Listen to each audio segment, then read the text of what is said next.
Today, we are taking a comprehensive look at the documented life and the legal case surrounding the former American actor Michael Jace. And this is a very challenging subject. It is. We want to be clear that we're approaching it with a commitment to strict factual accuracy. Absolutely. Our framework here is based entirely on the collection of sources we've gathered: public records, legal documentation, and journalistic accounts of his career. Right. These materials trace his professional life over, 2 decades? About that, yes. Hmm.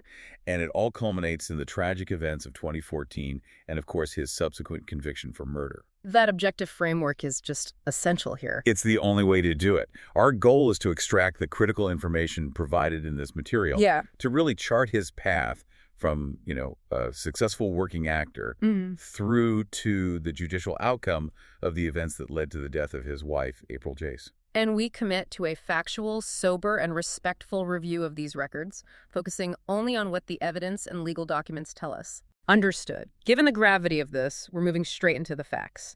The mission here is to understand the man and the timeline laid out in the sources. Okay.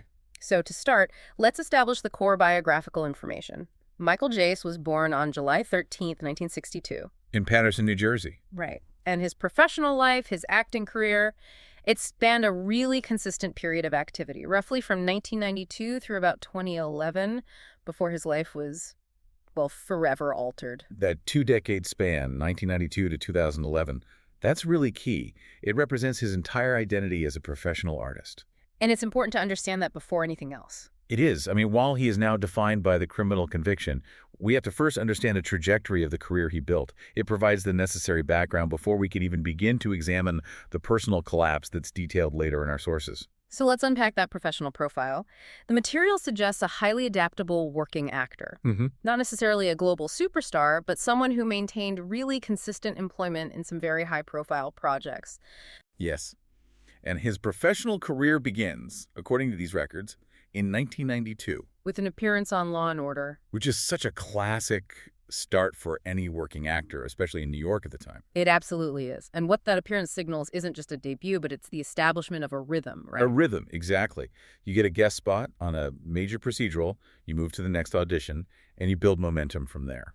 And the sources show that by the mid-1990s, he really hit a prolific stride. He did. He was demonstrating a remarkable versatility that, allowed him to jump between television and major motion pictures almost seamlessly. We see that versatility starkly in 1994, which the sources highlight as a pretty significant year for him. A huge year. On the TV side, he had a role in Star Trek, Deep Space Nine. As the first officer of the USS Odyssey. Right, which puts him right in the world of high-concept science fiction television, a big deal for any actor. And what's fascinating here is that at the same time, he was landing roles in two of the biggest films of that year. Huge films. And that really cemented his status as a recognizable supporting player in, Hollywood's top-tier productions. So we're talking about Clear and Present Danger. Where he played a Coast Guardsman. And, of course, Forrest Gump. The big one. And the role in Forrest Gump is particularly notable. The sources specifically identify him as portraying a Black Panther leader. Exactly. Yeah. And when you look at those roles, they weren't just bit parts. They were often distinct character appearances that contributed meaningfully to the film's narrative or its historical context. Right. Playing a Black Panther leader in Forrest Gump is a small but. It's a powerful, defining image. Within a blockbuster film that won Best Picture. A huge cultural touchstone. It is. And this pattern shows a highly successful working actor capable of handling diverse assignments, whether it was, military, political, or purely dramatic. And the sources confirm this ability to shift gears just continued right through the latter half of the 90s. It did. We see him in Strange Days in 1995 playing a bodyguard, which often requires a certain kind of physical intensity and presence. A very specific energy. And then he moved into the comedy and sports genre with The Great White Hype in 1996. Where he played the boxer Marvin Shabazz. Which requires a completely different skill set. The physical training alone. And that transition is key, isn't it? It is. A working actor knows how to adapt their physical presence, their voice, everything, to fit dramatically different genres. He followed that up with roles in The Fan the same year. Right, where he's described in the documents as playing an arrogant ticket scalper, a quick, punchy supporting role. And then in 1997, he was in Boogie Nights as Jerome. A seminal film of that decade. So when we synthesize all of this, what does this tell us about his professional status in that era? Because these are films directed by major players. Robert Zemeckis, Paul Thomas Anderson, Tony Scott. It tells us he was consistently passing through the gates of high-level casting. He wasn't typecast. Not at all. He wasn't relying solely on one director or one genre. He was versatile enough to be a go-to choice for complex, often intense supporting characters. And this momentum continued into the 2000s. I mean, maybe surprisingly, it landed him in the cast of Tim Burton's Planet of the Apes remake. In 2001, yeah. He played Major Frank Santos. That's a major studio science fiction picture, a huge production. Beyond the theatrical releases, the sources also detail a significant amount of work in television films, which really showcases his ability to carry more of a narrative. He played the boxer Mitch Green in the 1995 HBO movie Tyson, which is another instance of him portraying a real-life figure, a pattern we see. And if we look for a peak moment of recognition in that TV movie world, the sources point to 1999. Right. When he played the title role in the Fox Family Channel TV movie Michael Jordan, an American hero. Swaying Michael Jordan. I mean, arguably the most iconic athlete of the modern era. It suggests that producers saw him as capable of embodying a legend. That's substantial work. It doesn't always get remembered alongside the big theatrical releases, but it signifies a high level of trust from the industry. A huge level of trust. All of this, however, really serves as the prologue to his defining role. Yes. Which is, ironically, the one that makes his subsequent actions so jarring. We're talking about his central role on FX's The Shield. Yes. The material confirms that his casting as Officer Julian Lowe in 2002 became the absolute pinnacle of his television career. And arguably his most defining public persona. It really was. He moved from being a versatile supporting actor to a main cast member on a groundbreaking, gritty prestige drama. And the duration speaks volumes. The sources state he was in 88 episodes across all 7 seasons. All 7, from 2002 to 2008. So for 6 solid years, he was associated with the uniform of the Los Angeles Police Department. Playing a character struggling with incredibly complex ethical and personal issues. A very layered performance. That consistent, high-visibility employment establishes a public identity. It does.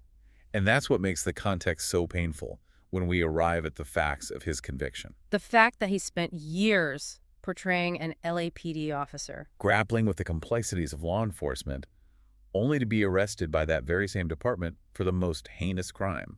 The irony is just, it's overwhelming. We also need to acknowledge that this acting run didn't stop abruptly in 2008 when The Shield ended. No, that's an important point. The sources show he remained active, which kind of counters any idea that he had completely fallen out of the industry immediately preceding the incident. He was definitely still working. Post The Shield, we see him in a small, uncredited role in the 2009 film State of Play. With Russell Crowe. Right, showing he was still moving in those high-caliber circles. And then he secured a recurring role back on television. On Southland, another major police drama. Of course. He appeared as the character Terrell for 4 episodes between 2009 and 2013. So he's still in that world of law enforcement procedurals. And the detailed list of guest spots between 2010 and 2011 is key here. It proves he was still actively engaged in the industry right up to a few years before the murder. Let's run through them. We see him in procedural dramas like CSI, Crime Scene Investigation for 2 episodes, Burn Notice, where he played Jeff Taylor, and Private Practice's Randy Hatcher. And adding to that list, the sources confirm appearances on Rizzoli and Isles as Malcolm Senna. Okay. The Mentalist is Lawrence, and Nikita is Captain Tony Merrick. All of that is around that 2010 to 2011 window.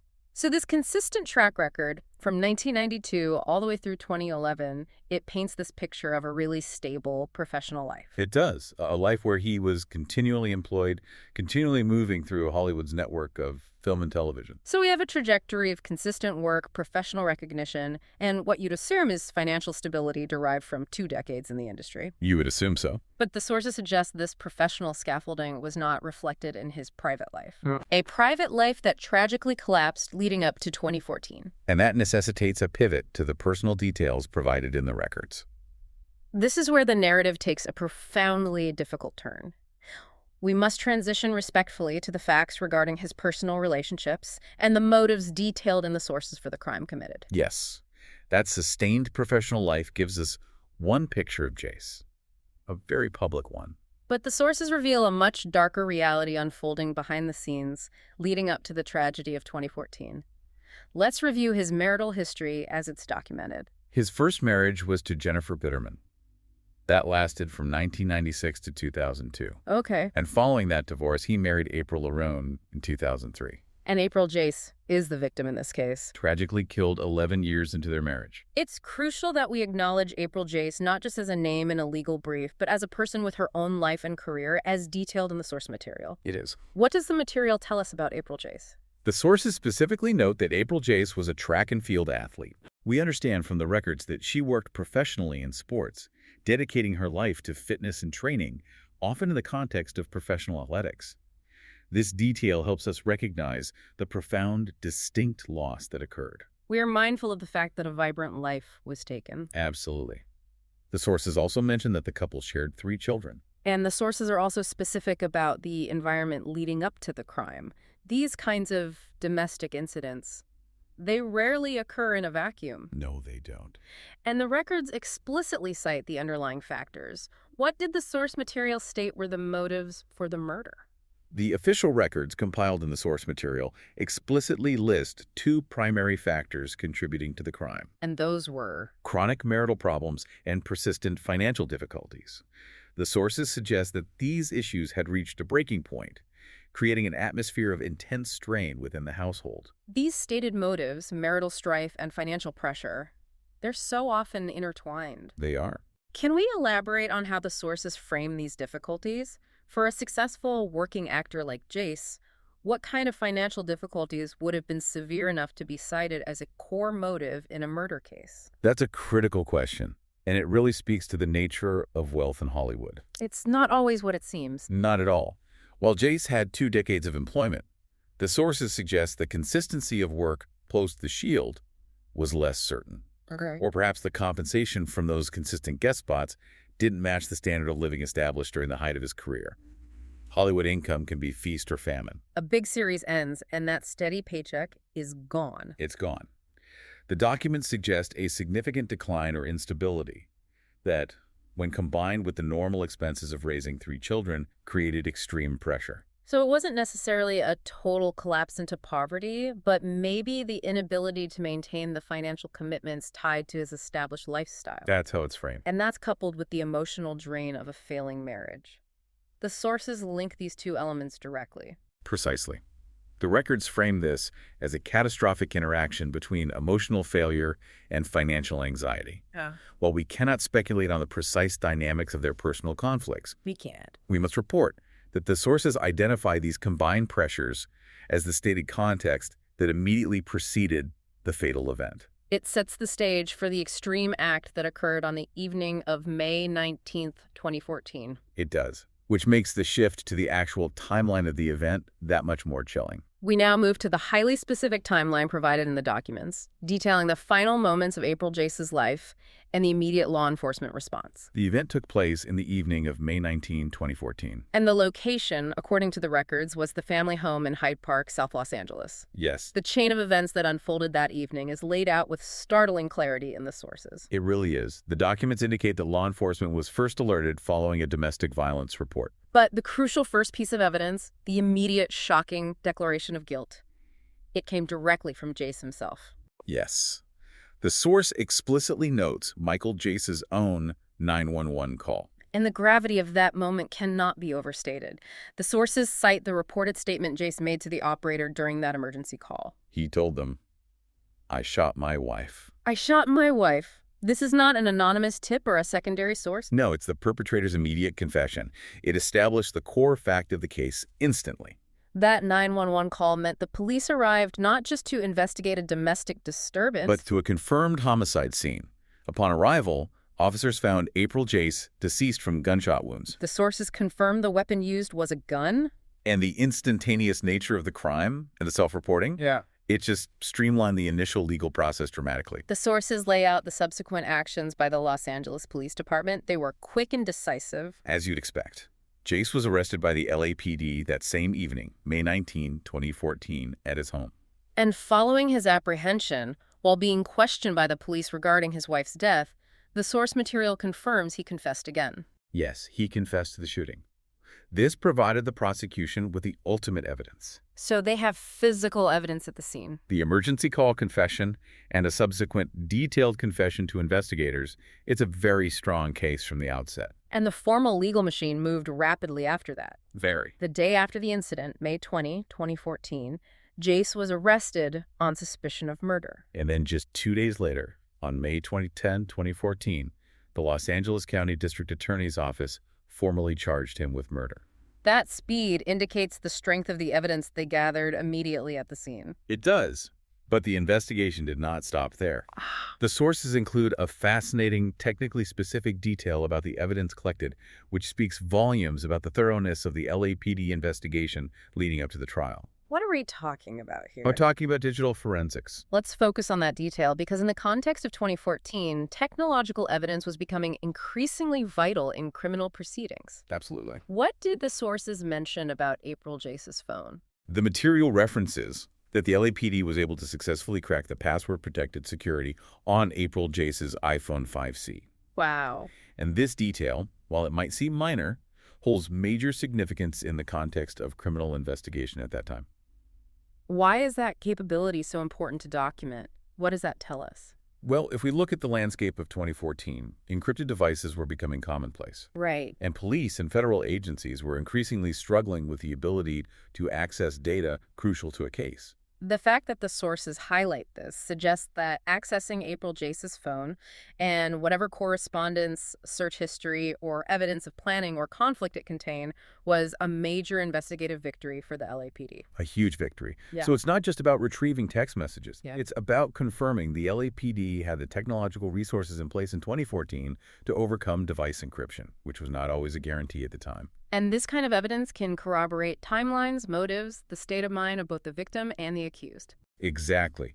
The source includes this detail as a representation of the comprehensive approach taken by the prosecution. It didn't just rest on the physical evidence and the confession. Not at all. They pursued the digital footprint meticulously, indicating a robust case built over the 2 years leading up to the 2016 trial. It shows the investigators left no stone unturned in preparing to prosecute the case. That attention to detail in the investigation brings us directly to the outcome of the trial proceedings. It does. We transition now to the legal decision and the subsequent punishment handed down by the courts based entirely on the sources provided. The trial concluded in the spring of 2016. And the legal timeline is absolute.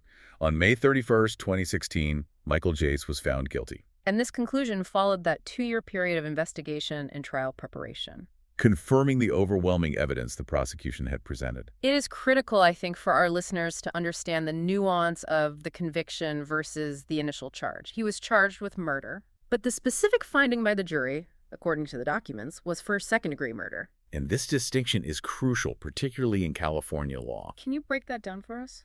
Sure. Murder is generally categorized by intent and premeditation.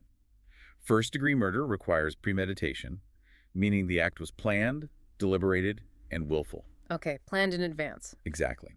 Second-degree murder still requires malice aforethought, the intent to kill or the intent to commit an act with a high probability of death, but it usually lacks that clear, careful planning element. So what does the finding of second-degree murder suggest about the facts presented by the prosecution and, I guess, the defense's counter-arguments based on the source material? The conviction suggests the jury was convinced Jace intended the fatal outcome. That's the malice aforethought. But they were likely swayed by the defense argument that the act was not a calculated, plotted execution. I see. The sources indicate the defense trying to argue the killing occurred in the heat of passion or during a fit of rage, a spontaneous, tragic eruption of violence fueled by those stated marital and financial difficulties. Rather than a cold, pre-planned execution. Precisely. The second-degree verdict is often seen as a compromise that acknowledges the intent to kill while rejecting the element of deliberation. That nuance in the judicial process is essential for understanding the final penalty. It is. Once the verdict was rendered, the sentencing phase followed swiftly. Indeed. The sentencing occurred on June 10, 2016. It was here that the consequence of the crime was codified into a definitive term of punishment. And what was that final specific penalty handed down by the California courts, according to the sources? Michael Jace was sentenced to 40 years to life in state prison. 40 years to life. A severe penalty that reflects the gravity of the second-degree murder conviction under California statutes. And that structure, 40 years to life, what does that mean in practical terms? It means he must serve a minimum of 40 years before he can even be considered for parole. So 40 years to life effectively means he will spend the remainder of his life incarcerated. In all likelihood, yes. Let's confirm his current status and physical location as cited in the public records. The sources confirm his current status is incarcerated, serving that life sentence. And his location? Corcoran State Prison, which is located in California's Central Valley. This detail places him firmly within the highest security levels of the California Department of Corrections and Rehabilitation System. It does. The sources also categorize his crime using specific legal and historical classifications. This broader context helps place his conviction within the legal lexicon. Correct. He is listed as an American person convicted of murder, and importantly, the material classifies the crime as an uxoricide, the deliberate killing of one's wife. He is legally defined as a prisoner sentenced to life imprisonment by the state of California. These definitions summarize the complete legal reality of his existence since 2016. It's a devastating conclusion to the trajectory that began so promisingly back in 1992. It is. In synthesizing all of the source material today, we have tracked the life of Michael Jace from the professional stability of the 1990s and 2000s, where he was consistently securing roles in major film and television projects, to the absolute finality of his incarceration at Corcoran State Prison. And throughout this, we acknowledge the profound loss of life that defined this case. The life of April Jace, a professional track and field athlete. The sources show a life that moved from portraying a professional police officer in Los Angeles to being a convicted felon prosecuted by that same system. He went from the set of Forrest Gump and The Shield to being defined as an uxoricide, serving 40 years to life. The sources present a final, provocative irony that I think must be considered by the listener. I agree. Michael Jace was best known to the public for his portrayal of Officer Julian Lowe, a dedicated member of the Los Angeles Police Department's elite anti-gang unit on The Shield. A series deeply embedded in the realities of Los Angeles crime and law enforcement. And this man was subsequently investigated, arrested, and convicted for murder. By the very real-life Los Angeles Police Department, right there in the city where his character operated. That intersection, the fictional authority he embodied and the actual criminal responsibility he incurred, all within the same geographic and legal framework. It provides a sobering reflection on the separation between art and life. A painful contrast indeed. A painful contrast indeed. Thanks for listening.